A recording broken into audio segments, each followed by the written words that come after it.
Okay, so in this video, we're going to get down to the brass tacks, the meat and potatoes. This one is going to be focused purely on openings and why we openings. So we've got a tournament coming up very soon. And for the people that fall under different categories, I have some solid recommendations for you. If you got a bad memory, or you're just learning and you need some patterns in order to get it down, this video is for you. So the main thing I want to emphasize first is there are very, very few one-size-fits-all approach for openings in chess. So we're going to break down some mistakes that I've seen players make when they try to do a one-size-fits-all approach, because as we know, if you try to do the same thing over and over and expect different results, like that's Einstein's definition of insanity. So let's go from here. So let's go ahead and dive right in. And one of the first things that people learn when they play chess is, ooh, I can win quickly if I bother these squares. And this is F2 and F7. And this is the weakest square because only the king defends it. So the opening principles that I recommend that you do as a beginner in your openings: control the center, castle your king, get your king safe, and develop your minor pieces. So developing minor pieces effectively, first we define minor pieces, that's the knights and bishops. Then we define what's effectively, either attacking the center or attacking your opponent's pieces that are attacking the center. We typically don't bring the queen or rook out early, and we don't make a lot of pawn moves. One, because pawns can't move backwards, and two, because if we move the queen and rook out early, they get attacked, we need to save them, and we're moving the same piece over and over and over, wasting time. What's the question? Do we have to do that in order? No, that's a good question. So with these three principles I just mentioned, center, king safety, and develop minor pieces, it's different in different openings. So the third one may come first in some openings. In some openings, it may not be castling for king safety. You may leave your king in the center because your opponent started attacking hardcore on the sides of the board, so it's safer to just stay in the middle. It's more rare, but you get the point. You need to follow these principles, though, because generally they work. So first, we're focusing on this whole F2 and F7 concept. So let's see if someone just completely doesn't follow our opening principles. So say the guy, he starts off a little right. I mean, this gets a clip of the center, but he opens up his king. Well, black just makes a move, it's fine. And then white goes, aha! And we just simply go, okay, checkmate, boss. And that's the fastest way you can lose a game in chess. GG. Notice how it's checkmate because the queen attacks the king, and we try our 3 rules of check. Can I move my king to get out of it? No. Can I take the piece that is attacking me? No. Can I block with one of my friendly pieces? No. GG. That's how quick it can happen if we don't know a little bit out of the openings. So one of the most common ones after this is, I'm going to play this way. So black, let's say he's new to chess, and most people who are new to chess, the reason they make this move is because, like, if I'm going to a lake and I don't know how deep it is, I don't just get on the rope swing and dive directly into the lake head first because I don't want to, like, snap my neck. To me, it's pretty obvious. Some people, they just want to have too much fun. They don't think about the obvious and like, ah! So, don't be that. Don't do that. You want to go ahead and see the depth of the lake before you start diving in. This is logic, okay? Now, most people will make this like pawn move on the side of the board because most people are right-handed and they're making the move that's closest to their hand to start the game, and it's like, well, I'm just going to do this. But say white, he's like, all right, I see this as a newbie. The guy's like, well, you know, I think this one moves like this, so I'm going to move the pawn up. and then the guy moves the queen out. And then we go, all right, so I remember bishop's moving diagonal, so I'm going to do this. And then the person playing white is so smug and satisfied with themselves when they play queen takes f7, and that is checkmate. Now, I personally only teach this to my students as something to avoid. I do not advocate a coach teaching this as something that you should do. Because we play chess in order to enjoy it. At its base level, it is a game. What's there to enjoy if the game's over in 4 moves? I mean, it's like a na-na-na-boo-boo, stick your head in doo-doo type moment. I don't know what to say other than that. Like, I want to play a legit game with somebody when I play. Do we understand why this one's checkmate? The bishop protects the queen. King can't take the queen. Can't block. Can't get anything in the way. So, a lot of people learn this trick. And it starts off this way. And then they realize that somebody who's good, if somebody's playing for 4-move checkmate, what eventually happens is I just make moves I need to make anyway. So I've protected my f7 pawn. And then he starts developing his pieces, and what you'll find is the people who do this, we say never bring the queen out early, because notice, I just made natural developmental moves for black, and now the queen's being hit and the queen's got to move. Now we've wasted time. Black has essentially gained a move and is playing white and has momentum at this point because white played inaccurately. And this is why we have that colloquialism, the expression in chess, never bring your queen out early, is because of this type of example. You stop the simple threat, the one mover, and then the queen's just in a bad spot. Okay? So far so good, we understand it? All right. So rolling back, a lot of people going off this f2, f7 idea, they then start graduating to openings where they go, okay, well, I'm going to move my knight out, then the bishop out, and ha! Got you again. My knight's attacking, the bishop's attacking. These people are a simple graduation of the 4-move checkmate people. This is not the best opening, in my opinion, and it's playing for cheap tricks still. And this pretty much only works when black plays e5. So a person learns chess and they think that they can do a one-size-fits-all approach, but then let's say somebody plays the French defense. Well, the problem with them trying to play for the f7 tactic is they're biting on a pawn. And then when they get to here and I push my pawn up, it's like, oh, you're attacking my bishop. And what do we say about moving the same piece over and over in the opening? It's a waste of time, right? So literally, white just moved his bishop twice, and now it's our move. He wasted time because he was trying to go for a similar pattern. But it only works in one case out of, say, 15 cases. What the beauty of what we're about to do is that I'm going to teach you a structure that works on both sides of the board with both white and black. If I don't have a lot of time to teach a student and they need an opening ASAP, or they just learn piece movement, we've gone through to where we know checkmates, we know piece movement, we know tournament rules, we know how to take notation. You need an opening, otherwise you can get murdered. If you don't know these basics that we just looked at about the checkmates and protecting your f2 and f7 square, you can lose like that. And it's not even fun if you go to a tournament. Because you know that person is the same person that we know, the good game person. Talked about shaking hands while we shake hands before. They're going to hit you with a 4-move checkmate and be like, good game. Don't be that person, man. Don't be them. So, okay, we ready for it?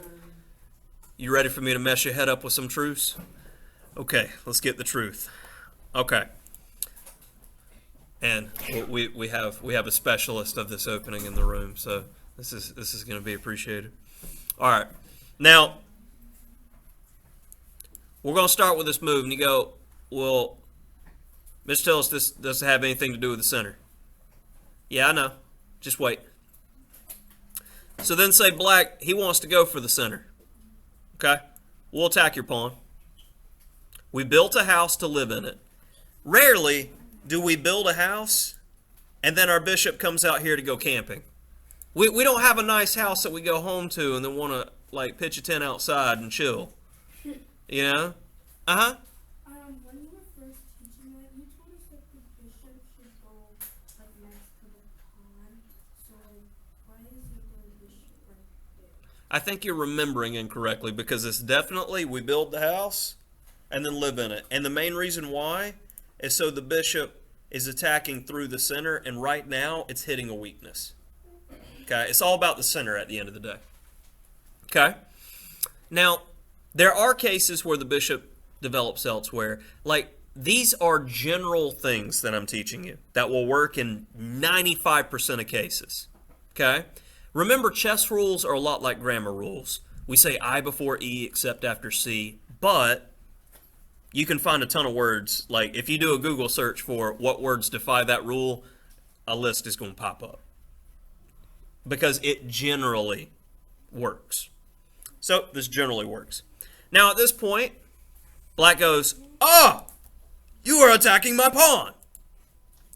So he brings his knight out defending the pawn. Logical. Now I go, okay. So this knight is defending this pawn. If only I could eliminate that knight, it would no longer be defending the pawn, and I could get the free stuff. Okay? So, I make a plan. I want this bishop to come here and clip this guy so this bishop can take this pawn for free. So I'm going to push this pawn up to get my bishop out. Well, he moves his knight out. I continue my plan moving my bishop out. And now, this is going to be your introduction to a basic tactic. Okay? He pushes this pawn up. Now, let me ask you a question, because I did this yesterday, not on camera, testing this lesson out, and I had a lot of aha moments from students, and it was quite nice. Can we take this pawn? Yes. Should we take this pawn? No. A lot of people say no. Now let's process what's going on here. If I take this pawn, can this knight take my bishop? No, because it's in check. Aha! The knight cannot move because the bishop is pinning the knight to the king. You're exploiting a pin. You got to think about a pin like the Secret Service is protecting the president. Secret Service isn't going to step out of a way if somebody's threatening the president. Same principle. Yes? What's a pin? A pin? This is a pin. See how the knight can't move because you'd be moving into check? And remember our rules of check? You can't ever move into check. Okay? So far, so good. And I believe somebody's at the door. Thank you. All right. Now, so the pawn's free. That is our first thing. I'm not just teaching you the structure and be like, our pieces go here and that's it. I try to show the students as we're going through the opening certain mistakes that I've seen and what to watch for. So far, so good? Now, we see this structure. We got two little houses, and that's it. Now, let's go back a little. And let's say right here, if the guy, instead of moving his knight out, pushed this pawn up to prevent our bishop from going there. Can we put our bishop there anymore? No, because we don't want to give it away for free. So I'm simply going to keep it easy, and I'm just going to develop my bishop there instead. And then we're going to follow our opening principles, which will be develop our remaining two pieces and get our king safe by castling. And you'll have a complete opening. Now, I want you to remember this picture. All right, keep it in your mind. Now, we're going to go all the way back and flip it. I'm going to show you how what we just learned for white, you can do with black every time as well. So that way, we're making it as easy as possible for you to remember this. So white gets the first move. Now, a lot of people are like, okay, it was on the left side, so I need to play... No. If you do the left side this time, this is the king side. So there's two ways to help you remember which pawn to touch to start your development. One is the notation. Notice it is the B pawn. Secondly, it's on the queen side of the board. Okay? So you find the queen, you find the square, you go B6. So he gets the middle. My bishop comes out attacking the pawn. And we have that same principle. We want to attack that knight so we can take that pawn. Do we see any similarities between the positions?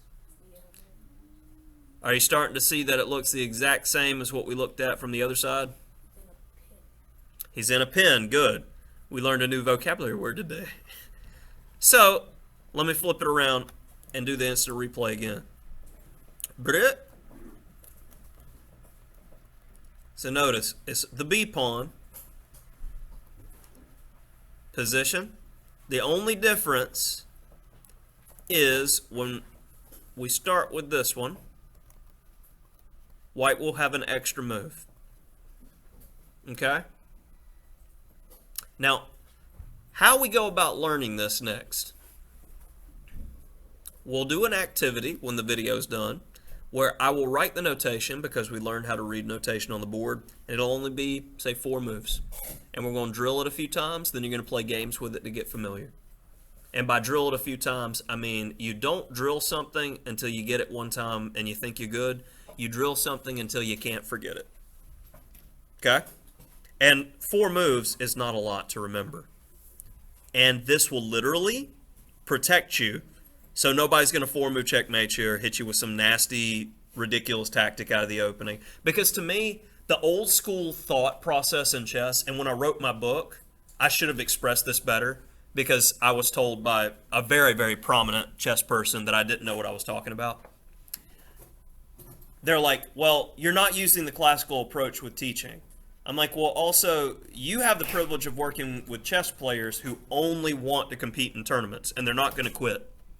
I'm working with general classes of 150 students a semester, and if you come in and you lose from some scrub that's playing 4-move checkmate, you think you're bad at chess and you don't want to do it anymore. But if I teach you this, their stupid tricks don't work. And you're going to get a game with them no matter what. You're not going to be bad at chess. You have a higher chance of enjoying it and a higher chance of playing longer. That's why I teach the way that I teach. I want you to enjoy the game like I do. We're starting to get that like sink in moment. It's like, okay. I'm not just sending you in there to get killed like it's a martial arts competition. I'm like, oh yeah, just sweep the leg. Nope, none of that. None of that. All right. One thing we need to watch out for, okay? Let this one sink in. We found one trick with the pin. Now we're going to look at a trick with the space left behind, okay? So what if white starts with this move? You go, okay, well, he's building a house too. Look, a kindred spirit. Well, we start ours, and then his bishop comes out. Oh, he kind of beat us to the punch, right? Because if we put our bishop here, dropskis, and then we lost a bishop and a rook. That's not good. So, can somebody give me a move here that looks pretty reasonable, that will protect our rook, and then we're just going to continue with our principles? Because you have to ask the question, good chess players, every time their opponent makes a move, when you have time to think about it like a long game, like the tournament, we ask the question, what did my opponent's last move do? If you understand what their last move did, you're never going to have a 1-move blunder where you just lose material for no reason. We got it? I think you can move your knight in the way of their bishop. You could move the knight in the way of the bishop. That is one way to solve it. Then you can move the bishop. But typically, we don't want to move the knight in front of that bishop because it's going to lessen the strength of the bishop in the long term. So it is an idea. You would save your piece, but I don't think it's the best. Move the pawn on so 7 Uh-huh. to... Up one. Yeah. So you could move the pawn to c6, but again, isn't that going to block your bishop in too? Uh-huh. And what we're doing right now, guys, I'm being your conscience as you're providing ideas of how to solve a problem. Just like in math, if I don't give you an equal sign, you don't know what to do. It's just numbers on the board. So here, you know what the problem is. Your rook is going to hang. So I want you to find all the ways you can solve it, compare, and then you choose the best one. That's what good chess players do. That is the thinking process. Uh-huh. Move your d7 Uh-huh. to d5. Excellent. That is the best move. It does not hamper anything. It gets a pawn in the center, and it shuts down his bishop in the meantime. Absolutely wonderful. Now, say he tries to trick you and does something like this. You're like, oh, free pawn. He got you again. No, don't do it. So we want to maintain a pawn in the center, right? Boop. So if he takes, right back at it. And then we go back to our Mr. Natural, developing our pieces, and eventually we'll get to a position to where we've gotten our king safe by castling, we've developed our knights and bishops effectively, and we've maintained a pawn in the center. And it all comes from the structure and understanding our 3 rules. Okay? So rolling it back a little bit more. So when they do this g3 move, we now understand to watch out. The bishop on the long diagonal strong. So let's see, we'll flip it back around to have the white's perspective again. Let's see if black messes around what it can look like. So he pushes his pawn up 1. And say he moves his bishop out. White to play and move. What is the best move for white? And we first need to ask the question, what did black's last move do? There's a monster in the wall.